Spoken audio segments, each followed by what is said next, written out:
오늘 들려드릴 이야기는요, 아주 오래된 우화인데, 이게 놀랍게도 지금 우리 현실에 딱 들어맞는 교훈을 담고 있어요. 바로 우리 주변 환경이 우리를 얼마나 강력하게 만드는지에 대한 이야기입니다. 여러분은 어떠세요? 사람은 어울리는 사람을 닮아간다는 말 많이들 하잖아요. 정말 그럴까요? 네, 바로 이 질문이 오늘 이야기의 가장 중요한 핵심입니다. 자, 이야기의 시작은요. 우리도 한 번쯤 겪어봤을 법한 그런 딜레마에서 출발합니다. 두 갈래 길 앞에서 갈등하는 한 승려의 이야기죠. 붓다의 제자였던 이 승려는 뭐랄까 좀 힘들어하고 있었어요. 자신이 선택한 수행의 길이 너무 고되고 지켜야 할 맹세는 무겁게만 느껴졌던 거죠. 그의 눈앞에는 정말 극과 극의 두 길이 놓여 있었어요.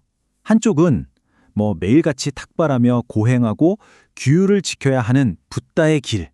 그리고 다른 한쪽은 달콤하죠. 좋은 음식에 편안함까지 보장되는 데바다타의 길이었어요. 딱 봐도 유혹적이죠. 결국 어떻게 됐을까요? 맞아요. 그는 그만 그 쉬운 길의 유혹에 넘어가 버리고 맙니다. 데바다타의 사찰에서 음식을 받아먹기 시작했고 이게 소문이 나면서 꽤 큰 문제가 되어버렸죠.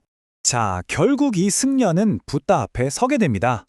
그런데 붓다는요, 그를 꾸짖는 대신 아주 특별한 방법으로 가르침을 주기로 마음먹어요. 붓다는 이렇게 말합니다.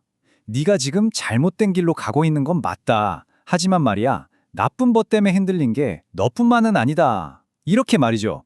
그러면서 그냥 벌을 내리는 대신 문제의 본질을 꿰뚫는 아주 오래된 이야기 하나를 들려주기 시작합니다.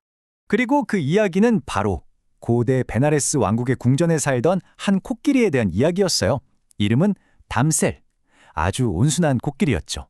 네, 이제 코끼리와 도둑들의 이야기인데요. 이 코끼리가 얼마나 착했냐면 정말 온순한 영혼 그 자체였어요. 살아있는 생명은 그 어떤 것도 해치지 않았다고 해요. 정말 왕실 코끼리 담셀은 그야말로 선량함의 상징이었어요. 하지만 여러분, 이 평온하고 착하기만 했던 성품을 꼭 기억해 두셔야 합니다. 왜냐하면 곧 정말 믿을 수 없는 변화가 시작되거든요. 그런데 말이죠. 매일 밤마다 코끼리 우리 근처에서 수상한 일이 벌어집니다. 한 무리의 도둑들이 거기에 모여서 온갖 나쁜 범죄를 계획했던 거예요. 코끼리는 전혀 모르는 사이에 아주 나쁜 기운이 자기 주변을 맴돌기 시작한 거죠. 도둑들은 막 이런 얘기를 했어요. 도둑질하려면 인정사정 봐주면 안 돼.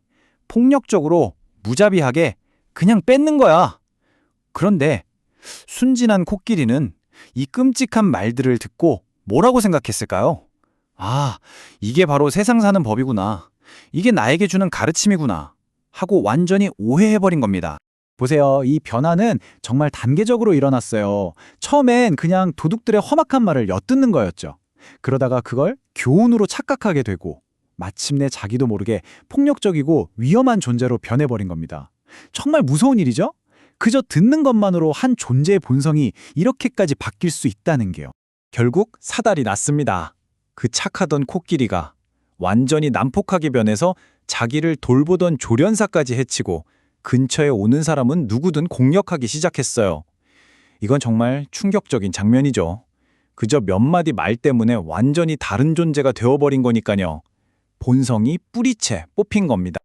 자, 이제 이 문제를 해결해야겠죠. 왕은 이 기이한 미스테리를 풀기 위해 나라에서 가장 지혜롭다고 소문난 신하를 부릅니다. 왕의 신하, 바로 보살이 마주한 질문은 이거였습니다. 대체 그 착하디 착했던 코끼리에게 무슨 일이 벌어진 걸까? 원인을 찾아야만 했죠. 신하는 코끼리를 샅샅이 살폈지만 몸에는 아무런 이상이 없었어요. 다친 데도 병든 데도 없었죠. 바로 그때 깨달은 겁니다. 문제는 몸이 아니구나. 바로 마음에 있었구나. 네, 신하의 진단은 명확했습니다. 코끼리는 병든 게 아니었어요.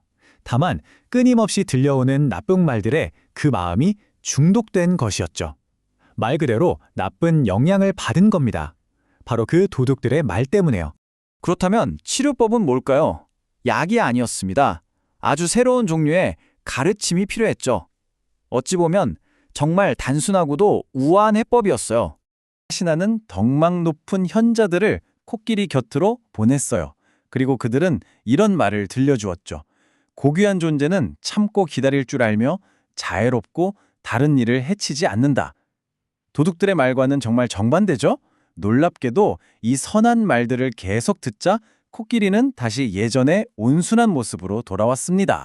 자, 이제 코끼리 이야기는 잠시 접어두고 이 교훈을 다시 처음에 그 승려에게 그리고 더 나아가 바로 여러분의 삶으로 한번 가져와 볼까요?